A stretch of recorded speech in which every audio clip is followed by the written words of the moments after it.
begins from Philippi, West Virginia here in Barbour County. On this trip we'll see towns such as Philippi and Belington. We'll also talk with Terry Wilfong Sr., Chair and Reenactor for the Blue-Gray Reunion, and Ann Seraphin, Executive Director of the Adaland Museum, and they'll both give us a detailed account of some of Barbour County's history and culture. We'll later speak with Karen Larry, a retired school teacher, and Tammy Stemple, the Executive Director of Main Street Philippi, and they'll tell us a little bit about the area attractions that Barbour County has to offer.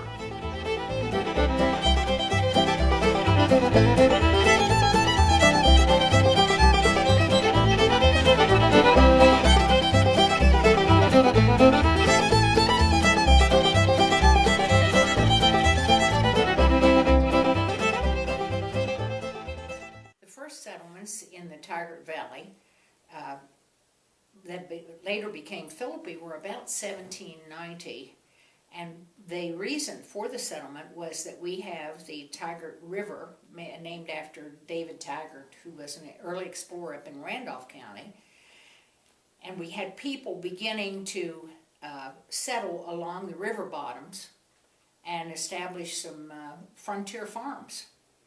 And then we had others who came to us because the roads, the Stanton to Parkersburg Turnpike came through here, the Fairmont Turnpike, Beverly Fairmont Turnpike came through here, and so we became more or less a crossroads. But the most important thing in the settlement of Philippi and Barbour County really was the covered bridge.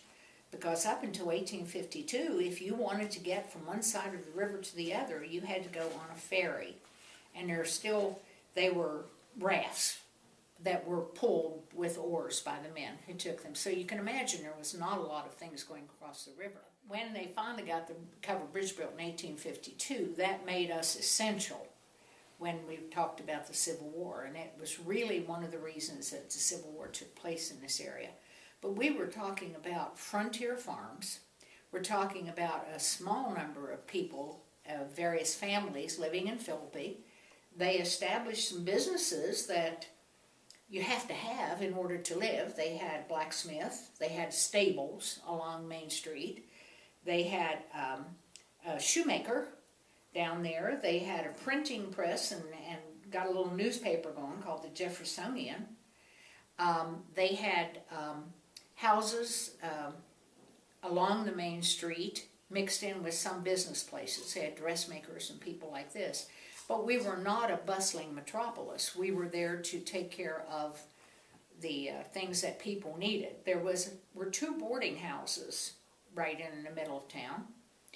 And I guess the social events, from what you read and what you hear, we still have a good many of the people whose ancestors settled Philippi, who give accounts of the fact that their main activity was going to church every single night. That was their social activity. And so it was not a town where you saw a lot of strangers, that you knew everybody in the area. But this particular farm here at Adaland was a little bit out of the ordinary. It was settled in 1807, and in 1807 a man from Virginia came here and he bought 400 acres. And there were a number of these 400-acre farms out in this area. There were people that had more resources than the local citizens. So they were immigrants into the area. We have never been a major farming area, but we've had subsistence farming and we've had cattle grazing has been one of the main things that Barbour County is famous for. And horses. At one point, I think we had the largest population of horses east of the Mississippi River, because we have these lands that are hilly and they're not conducive to farming large crops, but they are good for pasturing cattle or sheep or horses. So it started out as that's the outreach of ministers, circuit riders, who came through this area. We know that Bishop Asbury was here in the 1760 era and visited with the Anglins, who have a run named after them. But we have accounts of that, and Philippi today has many churches. You do not expect to see that many denominations in Philippi, but it's because this was an area that they came through and try to help people in religious aspects. And it also gives rise to many stories in that we have a tree that blooms in the woods. It's called the serviceberry, or sarvis, as many of us say. And the reason it's called that was that if you died anytime during the year, from late fall, when the winter weather got bad, up to the early spring, you had to wait until the minister came to do the service. And so when the white tree bloomed in the forest, then you were able to bury your dead. We talked a little earlier about the Taggart River and how they came down from Randolph County. Well, then we also saw groups of people coming up the New River, which is the oldest river that flows as a part into West Virginia. And those people came into the Virginia mountains and kind of got stuck there. And the people who settled Adaland came over the mountains in 1807. And they came with their wives and families and slaves. Beverly Fairmont Turnpike. It was commissioned by the state of Virginia about 1841, and it was called a turnpike because the wagons did not have to turn around if they met another wagon. They could pass each other. So that's the way people went west, and that's where the Mottazettes were headed for. But they decided, one group of them, to stay here. And so we saw them stay here for 60 years. And at that point, they built the house. Now, the house is one of several pretty grand houses that were built in this area. Some of them no longer exist, but this particular one was built. We have 23 rooms. We have a carriage house that went with it, and everything in the house is made here on the property, or was a product of the property, except the stone. And I think the stone came out of the Taggart River. It's sandstone. The bricks were made here on site. Adaland was actually built in 1872, which was right after the Civil War. The reason being that the men had to come back from the war who had the skills to build a place like this, and the fact that Augustus Mottazett didn't fight in the war. He had Union sympathies. He had emancipated slaves before the Civil War came along. He was sheriff, and he had been appointed by the new governor of the new state of West Virginia, because West Virginia was originated in 1860. And so Augustus benefited from that in that he got to be the sheriff of Barbour County. Well, being the sheriff, you collected the taxes. And you were also a strong political person in the community. In Virginia, and particularly the eastern part of Virginia, you had an economy based on plantations and slavery and old families who had lived there for a long, long time, and so they owned the land. The people who came west and came over the Allegheny Mountains were people that were willing to take a chance and to try to move on and do better things. Never quite a fit between eastern Virginia and the western part of Virginia. This part of the country had no representation in the Virginia legislature. I mean, what could somebody we sent down there on a horse, one guy, do when he got into the likes of Patrick Henry and others that were there, who were well educated, had been lawyers and so forth? So what happened was, prior to the Civil War, there were only about 2 things that were built in this part of West Virginia. One of them is the West Virginia Lunatic Asylum over at Weston, and the other was this road, this Beverly to Fairmont Turnpike. Some of the people that came here came from Virginia. They had strong loyalties to the state of Virginia. Others were immigrants that came from the north or from Pennsylvania. They did not have that same attachment. So what you ended up with were two different belief systems in Philippi and in Barbour County. They called the people who were Southern sympathizers, in other words, when the Civil War happened, the ones that believed that Virginia had the right to secede and they ought to form another country, they called those Sachs, who later on became Confederate troops.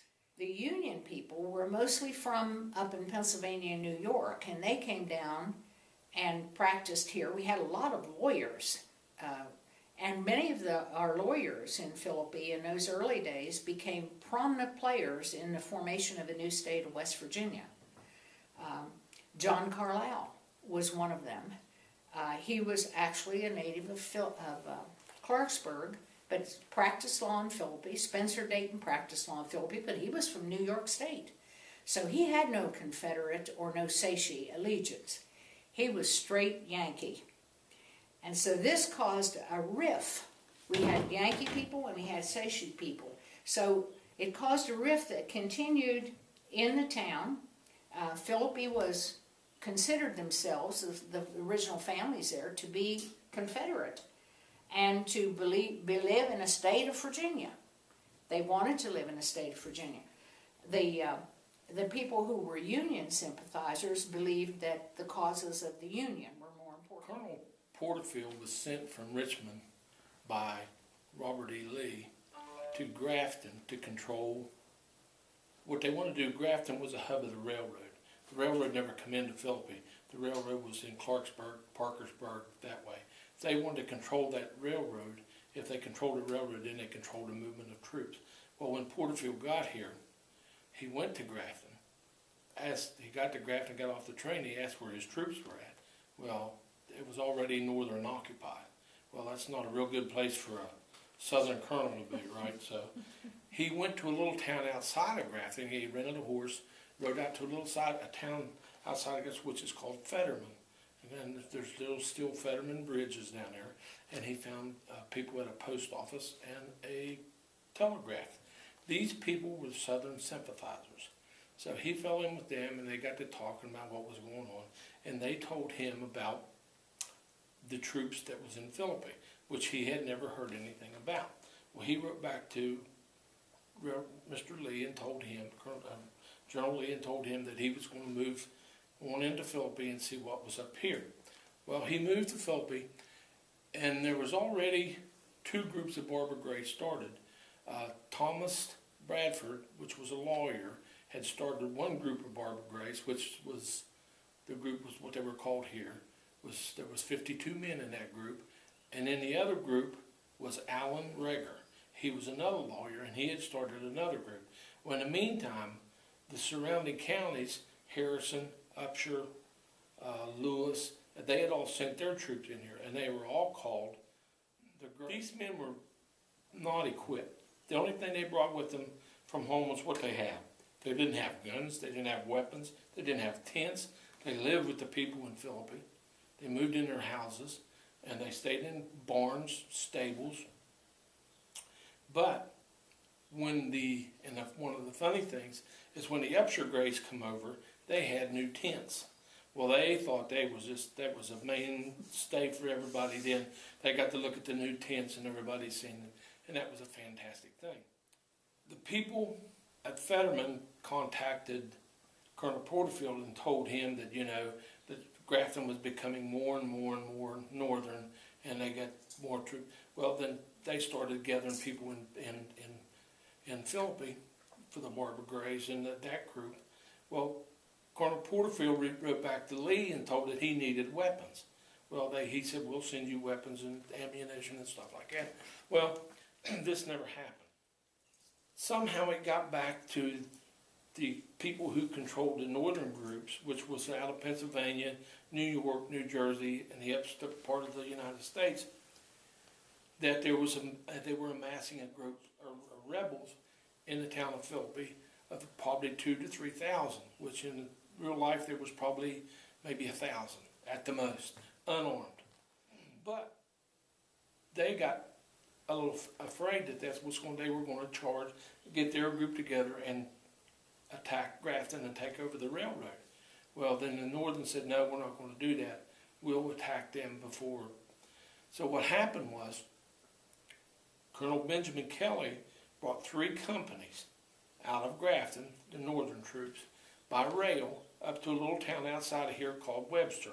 And that's when the train rails turned to go toward Clarksburg. They dismounted off of the train. 3 of the groups, one group was supposed to come up the old Beverly Turnpike and come on into Philippi, but they were going to what they call Talbot's Hill, which is now A.B. College. And that night that they done this, it was real bad. There was rain, lightning, it was terrible. There was rain you couldn't see. Porterfield had put guards out at the roads. Well, these young boys they were never military, they didn't know it. And it was raining so bad, they figured there wouldn't be nobody out like this, so they just went back to their tents. So nobody knew anything about them coming here. Well, the one troop was to come around by Motesville and come in up here where Route 38 comes in on 250. Another group was supposed to come down through into where Hanging Rock is, and they were going to surround Philippi. And then when they had to charge, everybody would reenact to come down, and they would encircle Philippi, and the troops would be caught. They couldn't go anywhere. But as I said, the weather was bad. The troop that was supposed to come in to Hanging Rock ended up in Motesville, which is probably 12 miles from here, because they got lost. The other troop, because of the roads and stuff, they couldn't make it on time because of carrying their equipment, their horses and stuff got bogged down. And they were supposed to come in by the clinic. Well, they didn't make it on. And to start the whole deal off, the ones coming from Webster by the Beverly Turnpike, they had 2 6-pound cannons. Well, they located those up at A.B. College, and a signal for the battle to start was to be a pistol shot. Well, Mrs. Humphreys, she had a son that was a member of the Barbour Grays. Unbeknownst to the people downtown that the northern soldiers had moved in on the hill, she wanted to send her youngest son down to warn him. So she put him on a horse, but a Union officer caught him and took him off the horse. Well, she put him back on the horse. Well, they took him back off the horse. Well, she ran in the house and got her pistol and come out, and she tried to shoot the Union soldier, or the officer, but she didn't hit him, and she shot in the air. Well, unbeknownst to everybody else, that was a signal for the battle to start. Well, then the 2 6-pounders went off up on top of the hill. Colonel Kelly come racing down off the hill on his horse into town. Well, the boys down here, the Confederates, they didn't have no weapons. They didn't have any guns. What did they do? They took off. They run back out of town. Well, the other 2 troops from the north that was supposed to be in place to surround them wasn't there, so they had a free shot going back to Belington and into Laurel Hill. If you look at your history books, it's not called the Battle of Philippi, it's called the Philippi Races, because there wasn't that many people in this area, that were shot or anything. We do have one of the major things that happened here. If you've ever heard of Hanger Corporation, which is a prosthetic corporation, Mr. Hanger, J.B. Hanger, was trying to get onto his horse in a stable downtown, and a cannonball come through and took his leg off. They carried him over to the Baptist church, and he whittled out a prosthetic leg. That is where Hanger Corporation started, and it is one of the largest prosthetic corporations in the United States. The Blue and Gray Reunion, well, it started approximately 24 years ago. There was 4 of us. Myself, Ernie Sisler was a police officer, George Simons worked for a gas company, and Warren Stout worked for a gas company. Ernie stopped by one evening in my house. We were sitting out front, and he said, "We want to start the reenactment." And I said, "Do what?" Because I dabbled in black powder and stuff like that. And he said, "We want to start the reenactment and do this." I said, "Well, I guess we can do that." We had our wives made us some clothes, which was nowhere near what it was supposed to be. But people, when they drove by, they stopped over there, they seen it, they liked it. So the first we done it on one day on a Sunday, and everybody stopped and talked to us. The next year we done it for 2 days, then 3 days. Now we have a committee, and we work all year long to put this thing on. Now it takes us 5 days to put it on. We have Kids Day, we have a ball, food vendors, period crafters, this thing going. Everything that we make goes back into the funds, and if it wasn't for the city of Philippi and the county, there's no way we could do it. But it's all volunteer, and it's free. It doesn't cost anybody anything. Now, the covered bridge in Philippi was built by Lemuel Chenoweth out of Elkins, and how Mr. Chenoweth got this contract was they had to have a bridge across the river for people to get across because they was using a ferry. Well, the Virginia, which at that time West Virginia was Virginia, the Commonwealth put out that they were going to build a bridge, and they would have for all these contracts to come in, for contractors to give them their plans and their bids. Well, Mr. Chenoweth built him a bridge. He put it in his saddlebags on his horse, and he rode to Virginia. When they got down to Virginia, All of the contractors was in there. They put out all their fancy works and stuff. And Lemuel decided, he put 2 chairs together, set his bridge up on it, and then stood up on top of his bridge. And he asked the rest of them, can you do that? And they said, no, that they're not going to do that. So he got the contract to build that bridge. At the time when he built that bridge cost $12,800 and some dollars. In 1989, we had a fire. A gas tanker that was over what they called the Mountain Air Mart was putting gas in a tank, and he was putting it in the wrong tank. Well, it overflowed and run down, and people tracked the gas through the bridge. Well, there's a car come down through there with a hot catalytic converter that went into it, and they set that fire off. And that's what caused that fire to start back in the bridge. Well, it's dry. It was built in 1852, so you know how long it's been there, dusty and all that. But now, that's the only covered bridge also in the United States that has a sprinkler system. It's survived a lot of floods, a lot of ice jams, a lot of big ice jams where they had to go in dynamite to keep from trying to from it breaking the bridge down. But in 1985, we had a real bad storm that went up the East Coast, and we got about probably 11 to 12 inches of rain in the heads of Buchanan, Upshur County, and Randolph County. Well, our river meets just outside of town at Taggart Junction, both of those watersheds. If we get it in one watershed, we can handle it. If you get it in both watersheds, there's no way we can handle it. Well, it rained for probably 4 or 5 days. And when that flood come down through there, it just took over the town. It flooded the bridge, it flooded town. We had probably, if you go up where Main Street where the courthouse is, I can remember coming down through there and there was a telephone booth sitting there, and the only thing sticking out was telephone. And we went in, we had to get prisoners out of the jails. I worked at the fire department then as a lieutenant, and we had to take people out of houses, and it was really, the whole town was full. But this bridge is the only double-bowl bridge still in service on the U.S. route in the whole United States, and we're real proud of it. That Reconstruction period was a period of economic distress in this part of West Virginia and in Virginia and some of the southern states.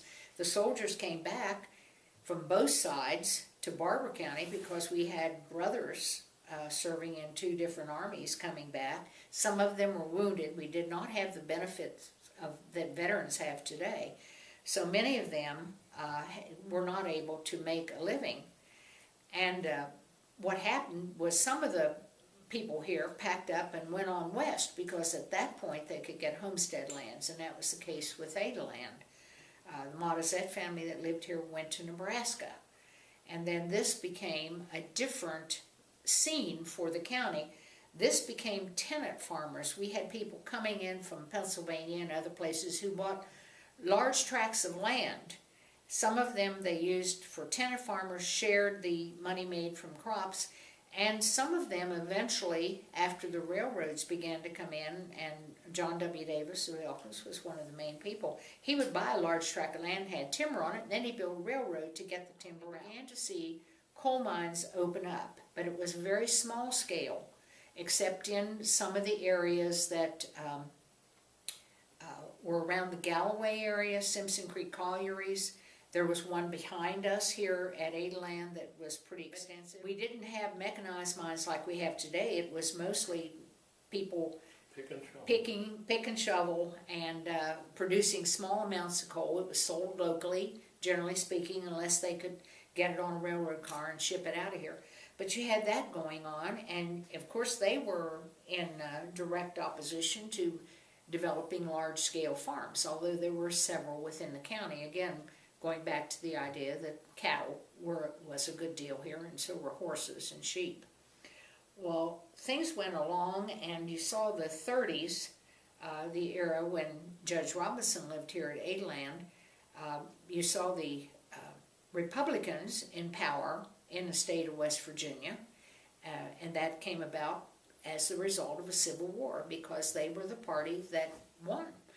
Frankly, they got into the mine wars in southern West Virginia, and labor became a player in the state, and eventually we had coal mines coming into the area, and they were developed, and farming no longer was the main thing in Barbour County. We were a county of coal mines for a while. That caused the population to boom. When that boom went out, then the next boom that came along was they found out they had gas wells. We had gas. Like in here, the drilling took place, I think, in '72. We had the coal mines, then we had the gas wells, now we have the methane wells. And this is quite a concern for some of the people in the county. But again, it's people that, large companies that own it, and so many people have that as their employment. But we're no longer a county of farmers. We're a county of people who work in these industries or who work at nearby developed industries. Barbour County, and Philippi in particular, is really rich in activities for people of varying tastes and means. We have what we've already talked about. The Blue and Gray Reunion is a big event here in the county. You've talked about Adaland already. Visiting Adaland in itself is a joy. We have guided tours through this historical mansion, but Adaland also has a full schedule of events from May through December. A number of buffet dinners. We have a mystery dinner theater in the summer. We have specialty teas that we offer. So there are a lot of activities here. Our downtown Philippi has a slew of activities that are conducted primarily through the work of Main Street and the CVB. We just finished up a very successful, I think, 15th annual chili cook-off, Smoking on the Tigert, where we had 23 registered cooks. I don't know how many hundreds of people came in to walk the street, visit the vendors, and taste the chili and vote for the crowd's favorite. And then the judges also had their favorites. That's an annual event. Main Street has begun an annual art stroll that went so well the first time. We're going to have two this year. We have Audra Park nearby, a state park that has wonderful picnic area, camping area, and so forth. Belington offers a holiday train tour that's modeled after the Polar Express. We also have Alderson Broaddus College, which offers a host of activities, as one can imagine, associated with the college. There are opportunities for intellectual growth, opportunities for wonderful music, enjoyment. There are dramatic productions there. Much of what we do in the county, and I know in the city, is done by volunteer effort. If we didn't have the effort and the hard work and the willingness of our community to pitch in and help, we wouldn't have the number of things that we do have. And talking about the events that take place in Philippi, another good positive thing about Philippi is the fact that we're so close to so many places. We're just about 45 minutes south of Morgantown. We're close to Pittsburgh, just about an hour drive. So we have a lot of things that we can get to easily. Some of the other things in our community that we can offer is fishing at our local lake, Teeter Lake, here in Barbour County. We also have the Tigert that goes down through Arden, and whitewater rafters come all through the summer to raft those rapids, and some of them can get pretty hairy sometimes depending on the depth of the river. We have a couple bike races that are sponsored by our local bike shop here, the Barbour Detour, that usually takes place around the 4th of July. We have had some road races around here. A lot of people come through our community mountain biking. We have some runs, some 5K runs that come through. So there's a wide variety of things other than just our chili cook-off, our county fair in August. That's always a big event. There's a lot of people that travel here for that. Another thing about Philippi that a lot of people might not know is that Lurch from the Adams family graduated from Philippi High School. So here during Halloween, we have a merchant trick-or-treat, and we put pictures of Lurch in the business Philippi windows. really is a town that likes to hold on to some of their history, and as a result, down in downtown Philippi, we have a very, very nice museum, and in the museum are many Civil War artifacts, and one of the most famous things about Philippi. It so happens that in 1881, a man named Hamrick went down to Weston to that lunatic asylum we talked about earlier, brought back people who had no relatives whose bodies were there. He brought them back and got a formula and mixed up the embalming fluid and followed things that he found in books about Egyptian mummies. And as a result, they were preserved, and they are still preserved today. Now, they are in the museum, and people come from all over the United States and foreign countries to see the mummies. Evidently, he hit on something close to the same process that the Egyptians used, except they are not wrapped in cloth. Philippi has a lot to offer the future. Because of strong leadership, a foundation for that future has been built. The city of Philippi itself is unique in that it owns many of its own utilities. It owns its own electric company. It owns its own sewage and water plants. It owns the cable company. And we received a sizable grant some years ago to establish fiber optic broadband. And we're told at the time we have more than enough capacity to provide broadband internet service to the eastern seacoast community of America. So it's a significant contribution, all of those utilities, that makes a good place for people to come and live. So I think we have a future in Philippi that can be based on the tourism industry because of the historical significance of our town. We have a future that can look to the graying population and capitalizing on that in our little area as a retirement community. And I think we can look upon Philippi as a good place to live. And I think the increased population at our college, Alderson Broaddus College, is going to confirm that those students will be able to tell their families and friends that this is a wonderful little community to move into.